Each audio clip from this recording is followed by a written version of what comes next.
అమెరికాలో భయ్య కొందరు అమ్మాయిలు ఉంటారు, వాళ్ళకి జీ బల్బ్ ఉంటుంది భయ్య, ఘోరంగా ఉంటుంది. రూమ్లో ఒక్క పని చేయదు, కానీ మూతబారు ఎట్లుంటుంది అంటే ఆడుకుంటుంది ఒక్కొక్కడిని. మీ అయ్య దగ్గర చూపించుకో, ఇక్కడ పంపిస్తాడు పైసలు, ఏం చేయదు, ఖాళీ ఇంట్లో కూర్చుంటుంది, ముచ్చట్లు పెడుతుంది, ఇంకా పైకించి బేకార్ సలహాలు ఇస్తుంది అందరికీ. ఏంటని తెలుసా, అరుస్తుంది భయ్యో మొగల మీకి.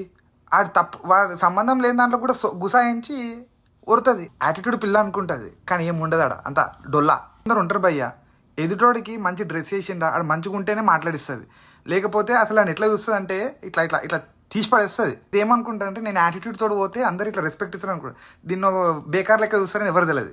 అట్లాంటి వాళ్ళు ఉన్నారు భయ్య చాలా మంది. ఈమెకి తోడు ఇంకొక అమ్మాయి ఉంటుంది సోపత్కి, ఇద్దరు జీ బల్బ్. ఇంత బల్బ్ చూపిస్తుందా, మళ్ళీ వాళ్ళ అమ్మ ఫోన్ చేసిన, అమ్మ నాకు ఇక్కడ ఉండబోతే ఇంతలే. మరి ఎందుకున్నావు, మరి అవసరమా? డాడ్ లిటిల్ ప్రిన్సెస్ అన్నావు అనుకో మూతి వలుతుంది. క్లాస్లో ఎంటర్ అవుతుంది భయ్య, ఎట్లా ఎంటర్ అవుతుంది తెలుసా, ఏదో లేడీ డాన్ ఎంటర్ అయినట్టు ఎంటర్ అవుతుంది, కానీ రియాలిటీ ఎట్లుంటుంది తెలుసా, శకుంతల లెక్క ఎంటర్ అవుతుంది. అమెరికా రాగానే I want get green card, I want marry అనే యూఎస్ సిటిజన్, నేను రెడీ ఉన్నాడు చేసుకొని. ఇక్కడ ఇంత ఉంటుంది భయ్య, ఇంత పెద్ద కళ్ళేసుకొని చూస్తుంది, భయపడతామా? నువ్వు అరిసే అరుపుడికి నీ హైట్కి ఏమైనా సంబంధం ఉంటుందా? దీనికట గ్యాంగ్ ఉంటుందట ఇండియాలో, షేరీ ఇట్లాంటి వాళ్ళకి.